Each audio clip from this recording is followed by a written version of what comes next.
ನಮಸ್ಕಾರ. ಕನ್ನಡ ಒನ್ಗೆ ಸ್ವಾಗತ. ನಾನು ನಿಮ್ಮ ಭಾಗ್ಯನಾರಾಯಣ ಬೊಗ್ಗವರಪು.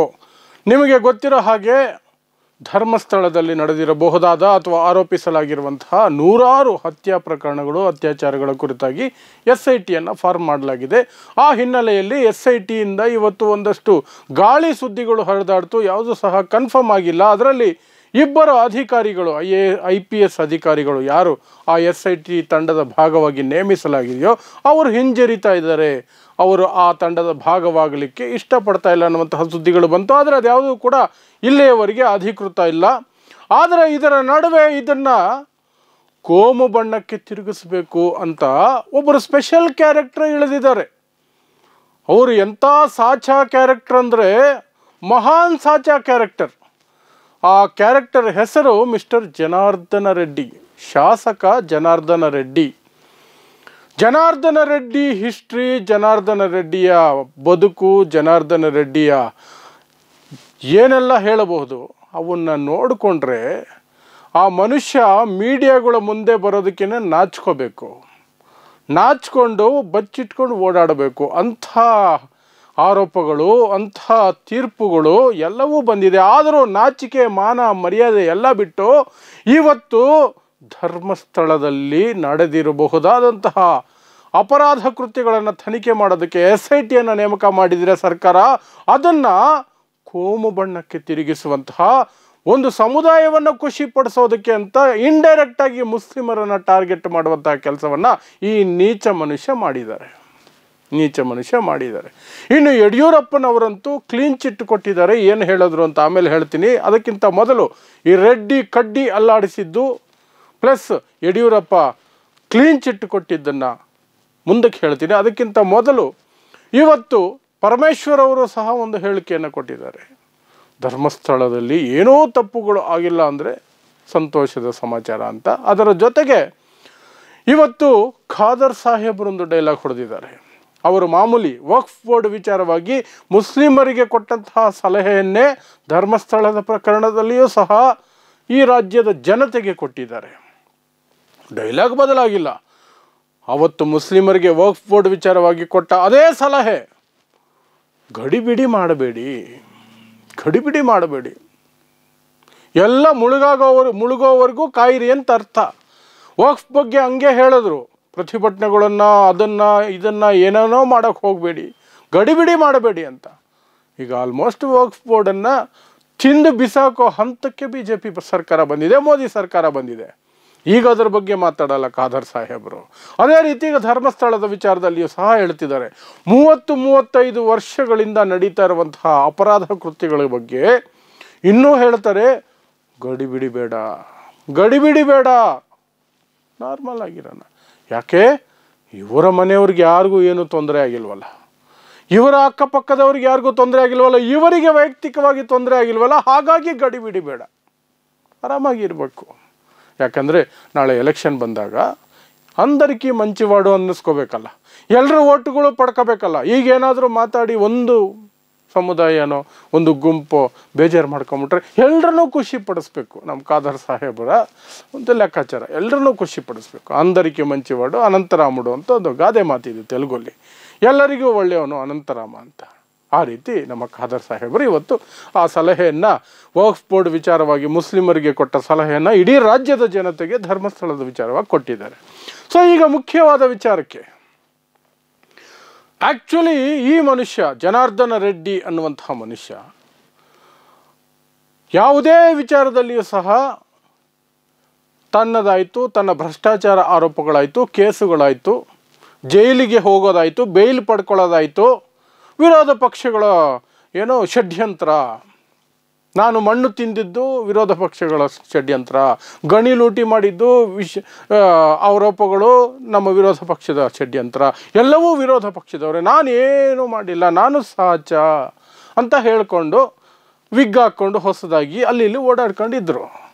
ಇವತ್ತು ದಿಢೀರಂತ ಧರ್ಮಸ್ಥಳದ SIT ರಚನೆಯ ಬಗ್ಗೆ ಮಾತಾಡೋದಕ್ಕೆ ಶುರು ಮಾಡಿದ್ರು. ಮತ್ತು ಅದನ್ನು ಮುಸ್ಲಿಮರ ಓಲೈಕೆಗಾಗಿ ಕಾಂಗ್ರೆಸ್ ಸರ್ಕಾರ ಮಾಡ್ತಿರೋದಂತೆ, ಕಾಂಗ್ರೆಸ್ ಸರ್ಕಾರ ಹಿಂದೂ ವಿರೋಧಿ ಅಂತೆ.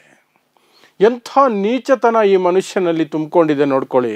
ಯಾರೆಲ್ಲ ಯಾವ ಹುತ್ತದಲ್ಲಿ ಯಾವ ಹಾವು ಯಾವ ರೀತಿ ಹೊರಗೆ ಬಂದು ವಿಷ ಕಕ್ಕುತ್ತೆ ಅಂತ ನೋಡಿ. ಈ ಹಾವು ಮೊದಲಿಂದಲೂ ವಿಷ ಕಕ್ಕುತ್ತಾ ಇರೋ ಹಾವೇನೆ, ನಾನು ಹೇಳಿದ್ನಲ್ಲ. ಆದರೆ ಆ ವಿಷವನ್ನು ಅಥವಾ ತನ್ನ ನಡವಳಿಕೆಯನ್ನು ತನ್ನ ಕೇಸುಗಳು, ಮಣ್ಣು, ಮಸಿ, ಗಣಿ ಇಂಥದ್ರಲ್ಲಿ ಬಳಸ್ಕೊಳ್ತಿದ್ರು. ಈಗ ಧಾರ್ಮಿಕವಾಗಿ ಬೆಂಕಿ ಹಚ್ಚುವಂತಹ ಕೆಲಸವನ್ನು, ಧರ್ಮಾಂಧತೆಯನ್ನು ಬಿತ್ತೋ ಕೆಲಸವನ್ನು ಮಾಡ್ತಿದ್ದಾರೆ. ಅಲ್ಲಿ ಸತ್ತು ಹೋಗಿರುವಂಥವರು, ಅತ್ಯಾಚಾರ ಆದವರು, ಹೂತು ಹೋಗಿರೋಂಥವರು ಹಿಂದೂಗಳಲ್ವಾ? ಅವರಿಗೆ ನ್ಯಾಯ ಬೇಡವಾ? ಅಲ್ಲ, ಈ ಮನುಷ್ಯ ಯಾವ ಬಾಯಿ ಇಟ್ಕೊಂಡು ಈ ಮಾತು ಹೇಳ್ತಿರೋದು? ಮೊನ್ನೆ ಸುಪ್ರೀಂ ಕೋರ್ಟ್ ಏನಾದರೂ ಬೇಲ್ ಕೊಡದೆ ಹೋಗಿದ್ರೆ ಇಷ್ಟೊತ್ತಿಗೆ ಜೈಲಲ್ಲಿ ಬಿದ್ದಿರಬೇಕಾಗಿತ್ತು, ವರ್ಷಗಟ್ಟಲೆ ಜೈಲಲ್ಲಿ ಕೊಳಿಬೇಕಾಗಿತ್ತು. ವರ್ಷಗಟ್ಟಲೆ ಇದ್ದುಬಿಟ್ಟೇ ಬಂದಿದ್ದು ಅಲ್ಲಿಂದ. ಹೈದರಾಬಾದಲ್ಲಿ ಜೈಲಲ್ಲಿ ಇದ್ದುಬಿಟ್ಟು ಕೊಳತು ಆಗ್ತಿಲ್ಲ ನನ್ನ ಕೈಲಿ ಅಂತ ಬೇಲ್ ತಗೊಂಡು ಬಂದಿದ್ದು. ಅದೂ ಕೂಡ ಈಗ ಶಿಕ್ಷೆ ಆಗಿತ್ತು, ಅದಕ್ಕೆ ತಡೆ ಸಿಕ್ಕಿದೆ.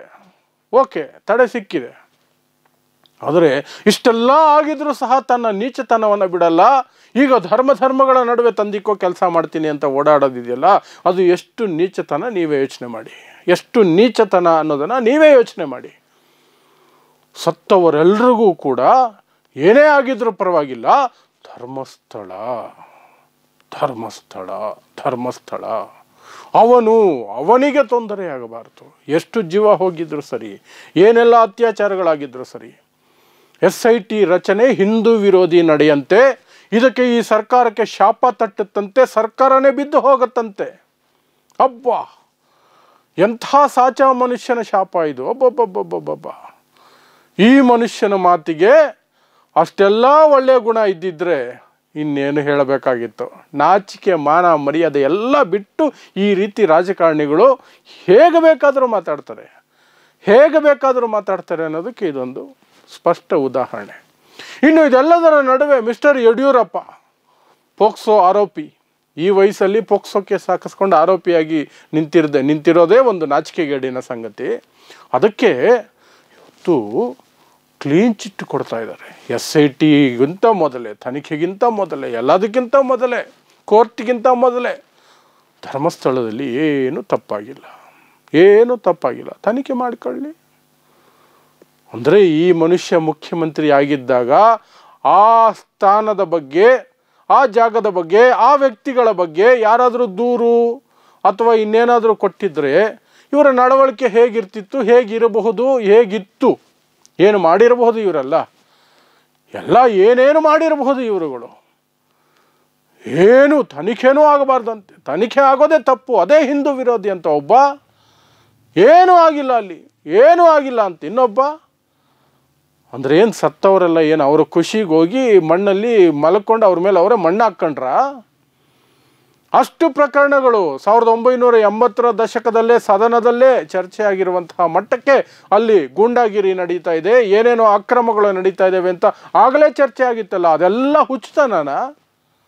ಏನು ನಾನ್ಸೆನ್ಸ್ ಮಾತಾಡ್ತಾರೆ ಇವರು. ಮೊದಲೇ ಸರ್ಕಾರ ಅರ್ಧಂಬರ್ಧ SIT ಮಾಡಿ ಕೂತಿದೆ. ಸೌಜನ್ಯ ಪ್ರಕರಣ ಅದರ ಅಡಿಗೆ ಬರೋದಿಲ್ಲ ಅಂತ ಹೇಳಿ ನ್ಯಾಯವನ್ನು ಅರ್ಧಕ್ಕೆ ಕಟ್ ಮಾಡಿ ಬಿಸಾಕಿದೆ. ಆ ಅರ್ಧವೂ ಸಹ ಹಿಂದೂ ವಿರೋಧಿ ಅಂತ ಇವರು, ಅದರಲ್ಲಿ ತಪ್ಪೇ ಇಲ್ಲ, ತನಿಖೆ ಯಾಕೆ ಅನ್ನೋ ಥರ ಇನ್ನೊಬ್ಬರು. ಇದು ಇವತ್ತಿನ ಬೆಳವಣಿಗೆಗಳು.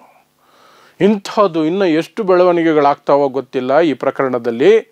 ಇಷ್ಟೆಲ್ಲ ಆದ ನಂತರವೂ ಸಹ ಎಲ್ಲೋ ದೂರದ ಒಂದು ಬೆಳಕು ಅಂತಂದರೆ ಆಸಾರಾಮ್ ಅಂತವನಿಗೇನೆ ಶಿಕ್ಷೆ ಆಗಿರಬೇಕಾದ್ರೆ, ಮೋದಿ ಜೊತೆ ಕುಣಿತಾ ಇದ್ದ ಆಸಾರಾಮ್ ಅಂತವನಿಗೇನೆ ಶಿಕ್ಷೆ ಆಗಿರಬೇಕಾದ್ರೆ ಇವನಿಗೆ ಆಗಲ್ವಾ ಅನ್ನೋದೊಂದೇ ಭರವಸೆ, ಅದೊಂದೇ ಹೋಪ್.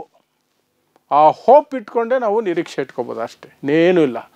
ಇಲ್ಲದೆ ಹೋದರೆ ಇಂಥ ರಾಜಕಾರಣಿಗಳು, ಇಂತಹ ಷಡ್ಯಂತ್ರಗಳು, ಕುತಂತ್ರಗಳು, ಏನೆಲ್ಲ ಮಾತುಗಳು, ಒಬ್ಬೊಬ್ಬೊಬ್ಬೊಬ್ಬೊಬ್ಬ ಇವರ ನಡುವೆ ಈ ಅರ್ಧಂಬರ್ಧ ತನಿಖೆಯ ಲೆಕ್ಕಾಚಾರಗಳು, ಸೌಜನ್ಯ ಪ್ರಕರಣ ಬೇಡ ಅನ್ನೋದು, ಇವರ ನಡುವೆ ಸತ್ಯವನ್ನು ನಿರೀಕ್ಷೆ ಮಾಡೋಕ್ಕಾಗ್ತಿತ್ತಾ?